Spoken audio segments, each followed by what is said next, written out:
Hi, everyone. My name is Candice Norwood, and I'm a reporter with the 19th who covers many of our criminal legal issues. Today, I'm joined by Insha Rahman. She is the Vice President of Advocacy and Partnerships at the Vera Institute of Justice, a national research and policy organization. I also have with me Gina Clayton-Johnson, founder and executive director of the Essie Justice Group, an organization that works with women who have incarcerated loved ones.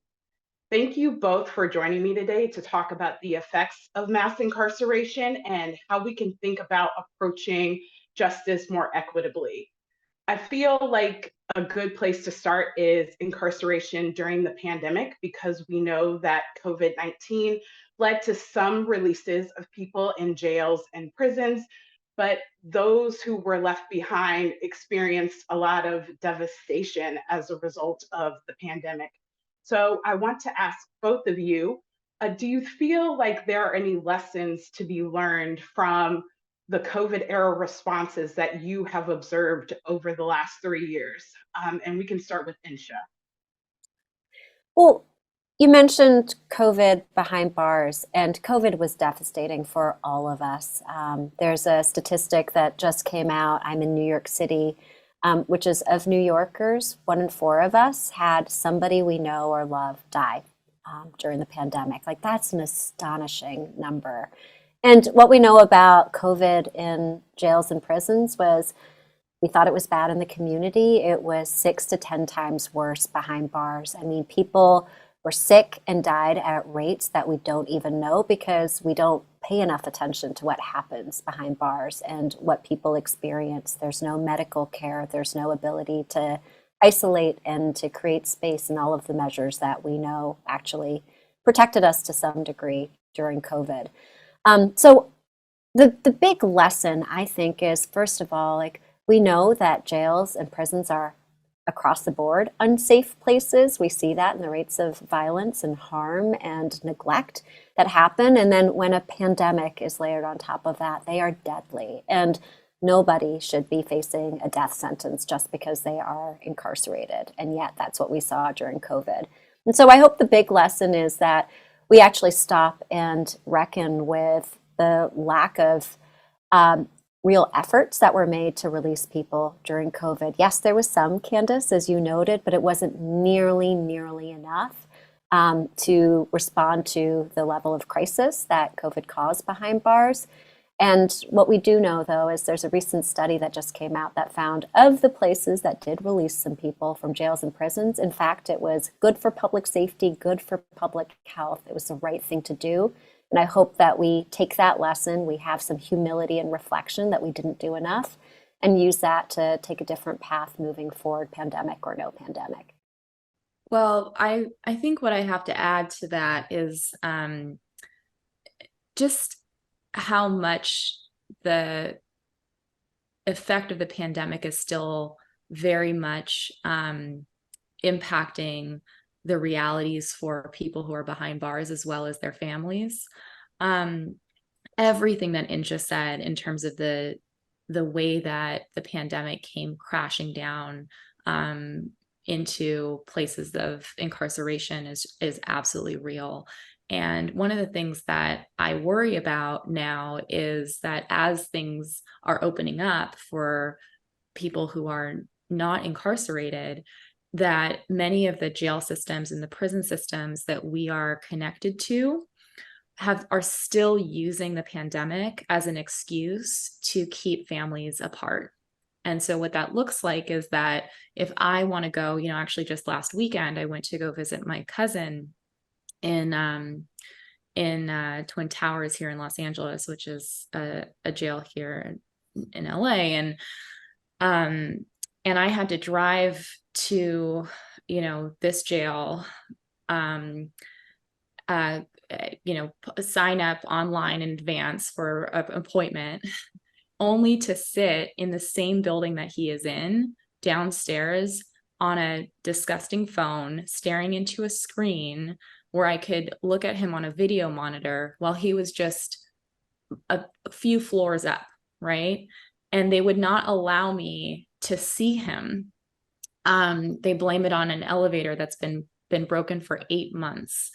But what we're constantly hearing is, oh, well, we're not going to resume visits or in-person visits because we have a fear of COVID, or, COVID protocols say that we can't do visitation and so forth. But what we know is that there's actually, very little basis for what those policies are that are based in medical or safety reasons. They're in fact creating more isolation and more disconnectedness. And so that's actually what we're really concerned about in the right now, is the ways in which these kind of pandemic policies will be used to continually kind of crack down on family connectedness in ways that are really harmful for the outcomes of people who are incarcerated, and also the stability of the families who are on the outside. So we're seeing a lot of that right when the pandemic struck. Our women with incarcerated loved ones assembled in number to find out, how can we understand what is going on inside, because no information was coming out. And so we surveyed a number of people and produced, some of that in the Lives on the Line report, but also did a great amount of work just trying to get PPE inside, like soap and other kinds of just hygiene products are products that right now many prisons and facilities do not provide, and is actually oftentimes paid for by family members, by women who are buying these so that folks can stay safe inside. And so both the burden of maintaining health and hygiene and safety is taken on an economic way, and also in a worrying way by women on the outside. But it's also very much a reason why women are continually being isolated from their family members inside. And so it is a bizarre and horrific set of circumstances that we're now needing to navigate and organize around. Absolutely. Thank you. And Insha, in terms of thinking about how individuals end up behind bars, I mean, we know that there are a number of structural inequities at play here. And Insha, I know you were a public defender before moving to the Vera Institute, which gives you a lot of insight into some of those inequities. In recent years, women have been the fastest growing incarcerated population in the US, and LGBTQ plus individuals are disproportionately incarcerated at a higher rate than the general population. So Insha, can you talk about what are some of the structural factors for both of these groups that are contributing to their incarceration levels? Well, I want to take a step back and just give some context about this system as we know it, right? There are about 2 million people behind bars today in jails and prisons, and you're right that women are the fastest growing segment of that population.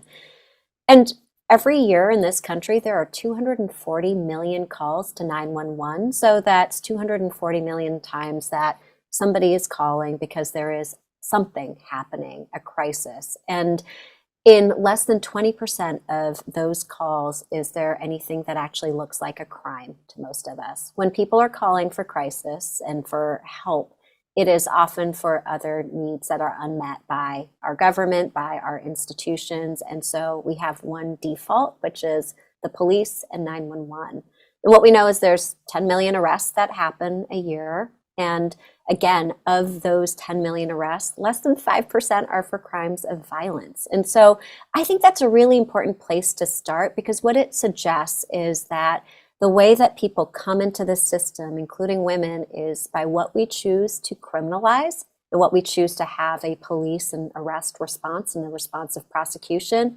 And then the second piece is, when somebody is in the system, what do we choose to do? And right now, the sort of standard default on offer is a cash bail system that disproportionately harms people of color and poor people, and a lack of other creative solutions that actually drive safety, like alternatives to incarceration, like programs in the community, like supportive services that actually address the underlying reasons why somebody got arrested in the first place. So I think that context is really important to understand, like what we choose to criminalize and how we choose to respond to somebody who's in the system. So with that, why are we seeing particular groups of folks especially sort of coming through the system and making up disproportionate numbers? For one thing, it's, again, because of what we choose to criminalize. What we see with women in the system is that they are often being criminalized for behavior that many of us would consider like, can't we have a different response? Like substance use and untreated mental health needs, trauma, from sexual abuse to all other kinds of abuse. People forget that instability in and of itself, like not having basic needs met around housing and shelter and care and family supports, is often a driver of why people are in the system. So again, if we want a response that actually prioritizes safety and people's well-being, we wouldn't be arresting and prosecuting women. We would actually address the underlying needs with services, supports, care, housing, treatment. So that's really why we see what we see, and that's especially true for folks who are LGBTQ or gender nonconforming, what I've seen in my days as a public defender and as a public defender up in the Bronx, New York. So one of the poorest congressional districts in this country. And what we saw is communities that were over-policed and underserved in terms of like actually having real investments in the resources and services that make communities safe. But you would see a police car on every corner. And I would be in arraignments, which is this 8-hour shift where whoever has gotten arrested in the previous 24 hours would come in. And it would be case after case after case of somebody jumping a turnstile, which means they didn't have a couple of dollars in their pocket to actually pay the fare for the subway, or being arrested for possession of a little bit of marijuana or a little bit of drugs. And again, I would say that's a public health issue, not one of crime or criminalization, or other sort of disputes like an argument with a neighbor or with a kid, where the right response is to think about restorative justice, counseling, some intervention, not the system, because it's got really nothing on offer. And what we know from that is people who go through the system and people who spend even just a day in jail or prison are more likely to be in the system in the future when they're released, because of the fact of incarceration is so destabilizing. You lose your housing, your job, your relationships with your families, your kids, all of the things that keep you stable and safe. All of those are gone literally within hours because of the fact of an arrest and stepping into a jail cell or a prison cell. So we can do this differently, but it's a set of choices that we've made to have the system that we have. None of us think it really works, and we can make choices to do it differently. Thank you for that. To turn to you, Gina, I feel like the subject of criminal justice reform has this cycle of being really prominent in terms of public attention and even lawmaker attention, and then kind of fading from mainstream conversations. So I want to get your thoughts on where you feel we are in terms of momentum of public and political support to reduce mass incarceration. Oh, that's an interesting question. I think that we've seen a lot of very exciting momentum, as you put it, over the last several years. Certainly in the last since 2014, since Ferguson, we saw an increase in kind of mainstream progressive media attention and discourse, public officials, as well as movement energy directed at policing in particular as one subset and one major part of our kind of punitive infrastructure that includes mass incarceration as we know it and describe it. I think, that kind of crescendoed into a moment in 2020 where we saw the largest uprising in history, with over 600 cities across the country rise up and really make demands that were rooted in communities' understandings of the systemic nature of these issues, right? That like, just because we see a person who has been harmful as a part of a police department, we're not just simply asking for that, killer office, that officer is killing our folks, to be fired and prosecuted.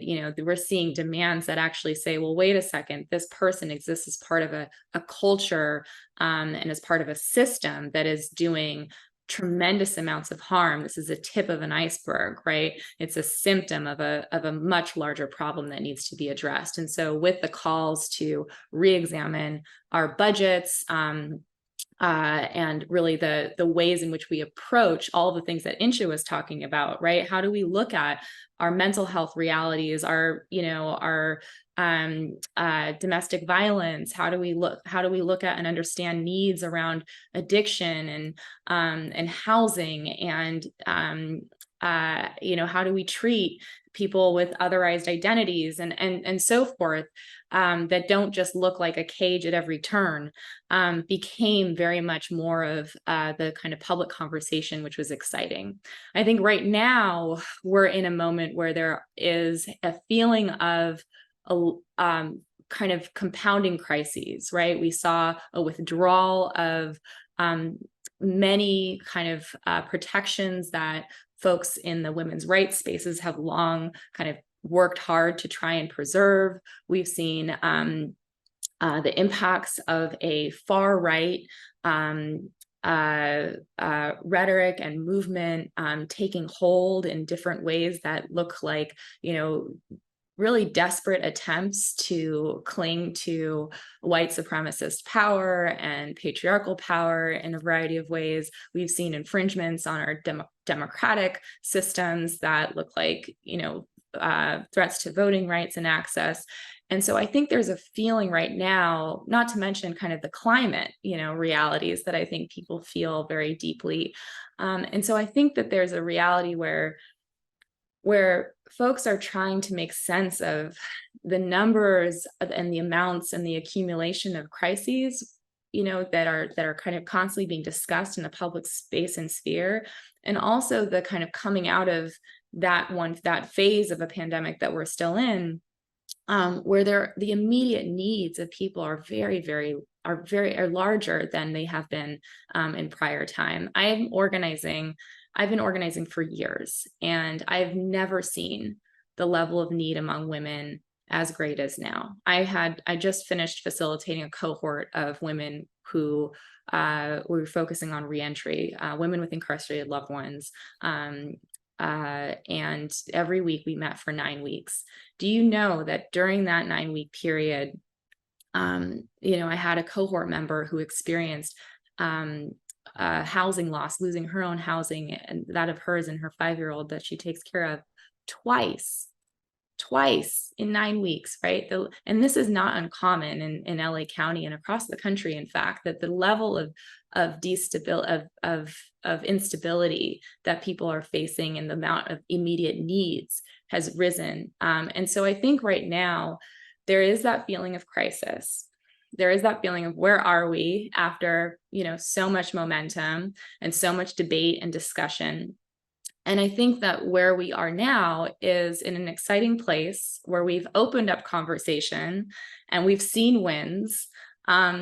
And we have a real opportunity to assemble community around those very, very urgent needs, but being able to connect dots between what is it that folks are going through and what are the policies and what's kind of the systemic landscape that we must come together as a community and address. And that's why, and I'll end there, which is what I think is really important. That's why base building and creating communities, politicized communities of women in this moment is critical. It will deliver the gender justice wins and the race justice wins that will usher in the kind of human rights reality that we all want and deserve.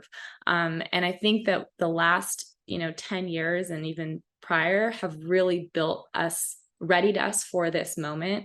And so I'm feeling optimistic, despite all of the crises and all of the things that I feel very connected to as well. I actually feel optimistic about what is possible. I'm so with you, Gina, that I actually think we are winning, and there is a ton of hope and opportunity and optimism moving forward.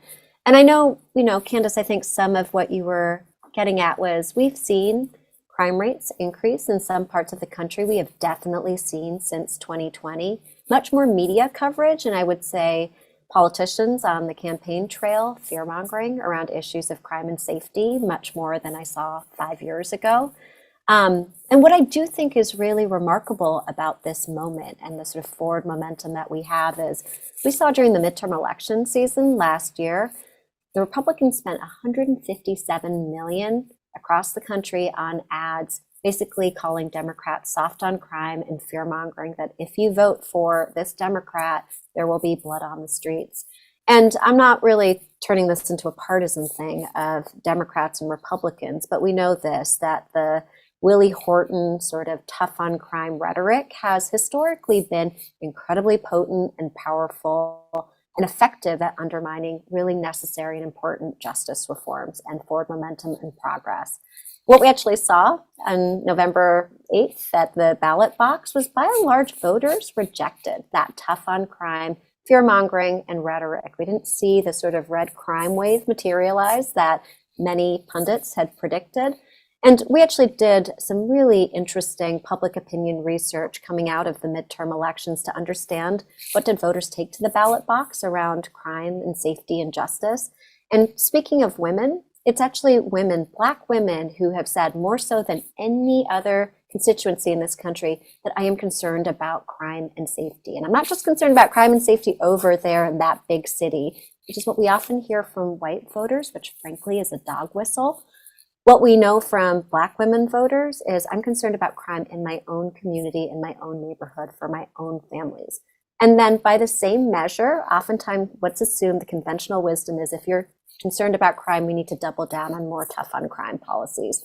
But it turns out those same voters who say, I am concerned about crime, say, if I were to be given a choice of investing in preventing crime before it happens versus more tough on crime policies, I will pick that prevention approach that invests in treatment and services and meeting people's basic needs instead of just reacting in the aftermath, which is what our typical tough on crime status quo approach takes. So I think there's a really important lesson to be learned, and I want to say it in every single place, which is when we're concerned about crime and safety, as we know Americans in this country are today, there's actually an approach that folks favor, which is what Gina and I are talking about, what our organizations are working for, what our movement is working for. And it actually, I think, is winning, and there's momentum, and the tough on crime status quo is, I think, actually starting to lose, and that's really, really powerful for us. Thank you both for that. And I want to turn the discussion to bail and the bail system, because I know that's something that you both know about. That seems to be another area in terms of reform conversations that has received a lot of attention. And I'd like to ask both of you, can you talk about why the subject of money bail and concern about pre-trial detention more broadly, why that's important to highlight in this discussion about equitable justice and also gender justice? And we can go back to Gina.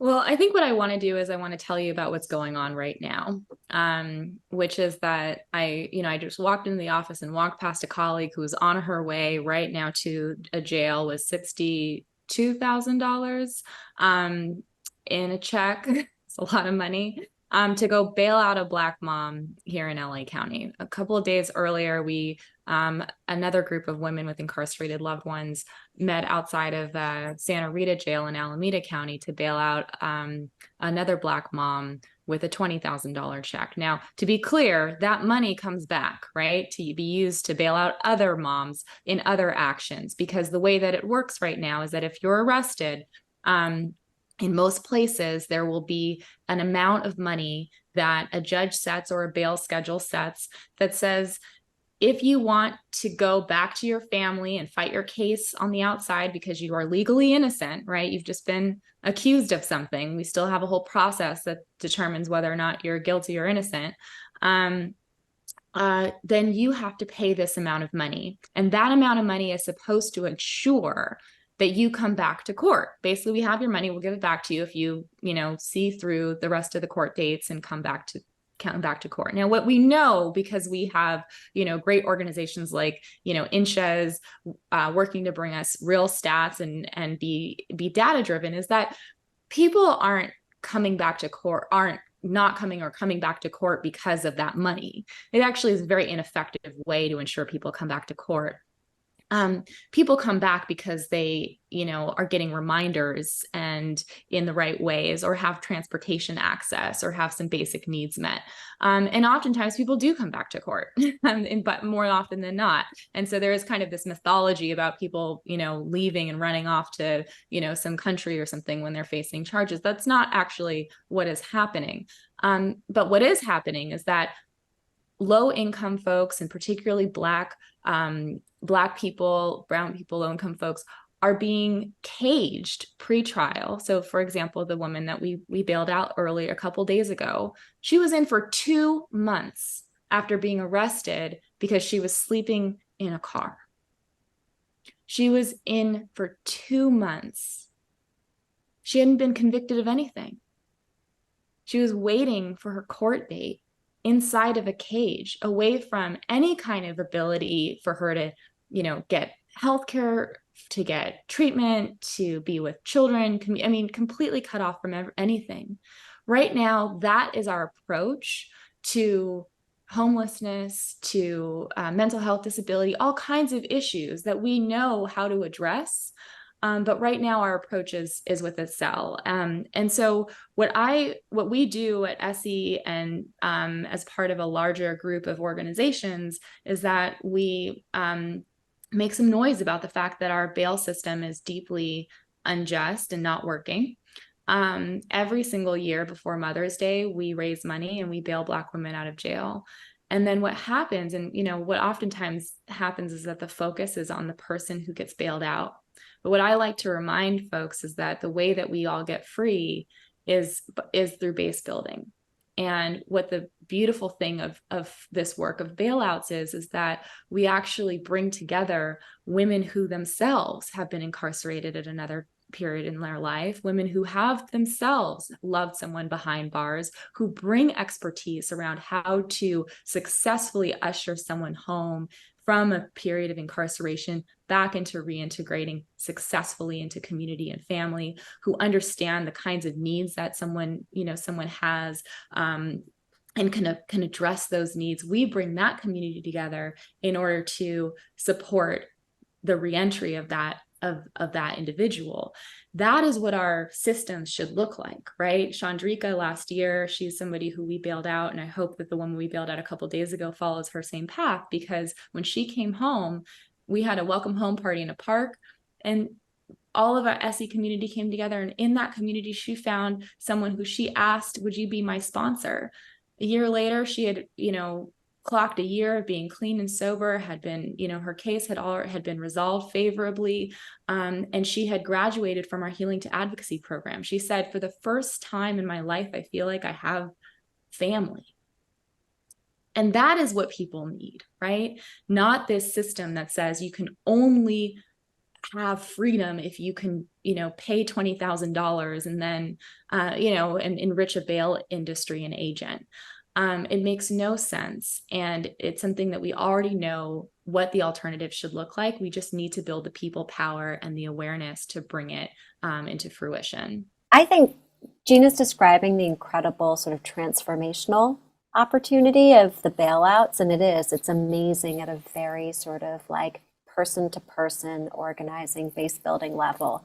What she's too humble to say is just how much these bailouts, which y'all have been doing, Gina, I'd say, what, 5, 6 years now? 7, this is our 7th year. 7? Yeah. That's incredible. But the amount of attention it actually brings to the bail system and the injustice of having money and not safety actually determine who stays in jail and who's released. Like, I really think these bailouts, and they've been happening year after year, have helped the everyday average person in this country be like, wait, why do we have a money bail system? Why is somebody arrested and behind bars for 2 months simply for sleeping in a car, and all these other sort of ridiculous circumstances that I just think highlight the injustice and make people feel the urgency of we need to do this differently. And oftentimes people ask, well, if you eliminate cash bail, then what? And we actually have really good answers to then what. That money shouldn't determine this really, really important critical decision, that in fact public safety can. And when we let safety determine these decisions, we have very, very different outcomes. And so the state of New Jersey eliminated bail in 2017. Over 6 years in, they've dropped their jail population by almost 50%. You know what? Crime hasn't been impacted at all. People are safe. They are home with their families and their jobs. They're coming back to court. The system works. The sky doesn't fall down. Many of us have heard about bail reform in New York, and at least from like the public headlines, it looks like it's been a disaster, right? That's what most people would say. And while it's been difficult in the public relations front, when you actually look at the data and what's happening, again, far fewer people behind bars.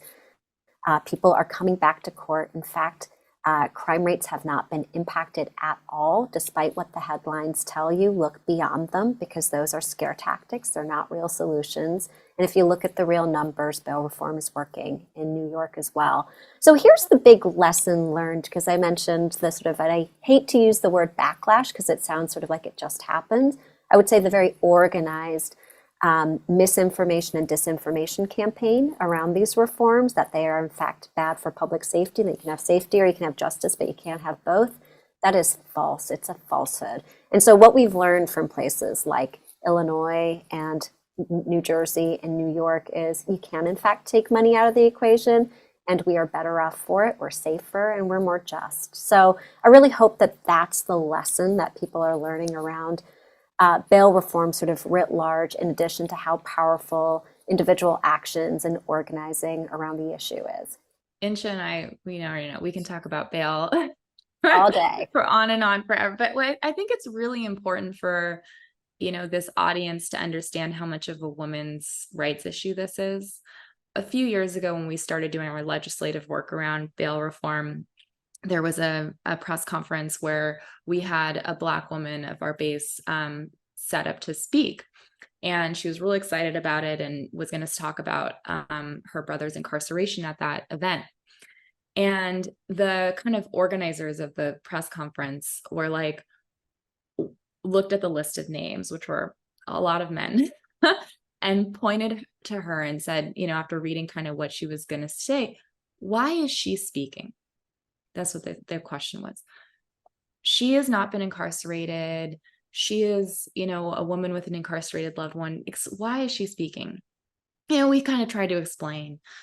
But it wasn't until after she gave her testimony that I think I saw it all of a sudden click for like the entire room. She took the whole room and made it clear what was happening inside of our bail system and why it needed to be addressed.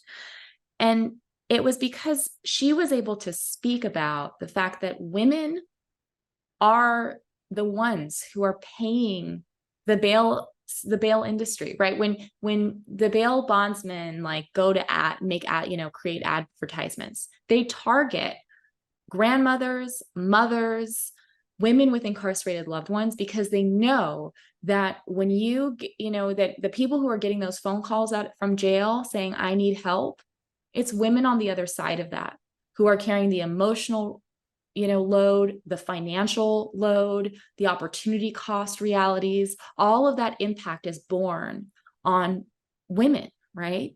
And that's true for if you're, incarcerated and you're a woman, if you're incarcerated and you're a man of any gender, right? That women are the ones who are in these positions, caretaking and doing that work. What's true is that when someone is incarcerated from your family, 64%, there's a 64% decrease in household assets, right? Just from having a loved one behind bars. That is because of systems like our bail system. And so if we care about the destabilization of women and the outcomes of women and gender justice work more broadly, we need to really be looking at the ways in which our bail system is a poverty pathway and a poverty trap for so many women who are impacted by it. And so I like to explain that because I think oftentimes, our vision is very narrowly focused, and understandably because of how the public narrative is kind of focused often on men's experiences inside of our systems. But what's true is that women we're seeing a lot of harm, but also a lot of expertise, right? As born out of that impact that we can uplift and generate solutions as well as people power to bring about some change. If someone is coming into this subject wanting to learn more, but through their own experiences may have preconceived notions about mass incarceration, why people are incarcerated, et cetera, can you both offer one thing? I know it might be hard. One thing that you've helped hope someone can learn that might be a misconception about how these systems. Insha, we could start. Well, so the suggestion I have, the only thing it takes is a little bit of time. So courtrooms are public spaces, although you wouldn't know that unless you yourself have been arrested or you have somebody who's been arrested that you love and you've gone down to court. But going and sitting in a courtroom, even for an hour, and seeing like the assembly line of the justice, or I would say injustice system, is profound. And I think it is life-changing and transformative for anybody who sits there to see, like, what does this look like in the day-to-day? So I suggest everybody go down to your local Main Street, your local courthouse, watch a couple of bail hearings. It'll only take a couple to be like, what are we doing and how do we do this differently? I think the 101 reading for anything related to mass incarceration is Michelle Alexander's New Jim Crow. That's just where you start, I think, if you're really in a starting place. I think the other thing is just knowing and acquainting yourself and really letting the stat marinate that we have nearly 2 million people who are incarcerated in this country, that we are the world's leader of incarceration, and combine that with an understanding that that was a 500% increase over a short 40-year period.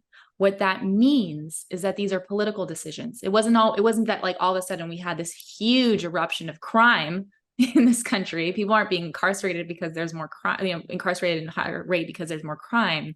There is a different approach that all of a sudden was taken that has been very harmful and very ineffective. And so I think there's actually just situating yourself with the stats and then do some reading, in addition to exactly what Insha was saying, connecting to courts and also community organizations that do base building work is a great way to get started. Well, thank you both so much for being here with me today to help us learn more about these important issues.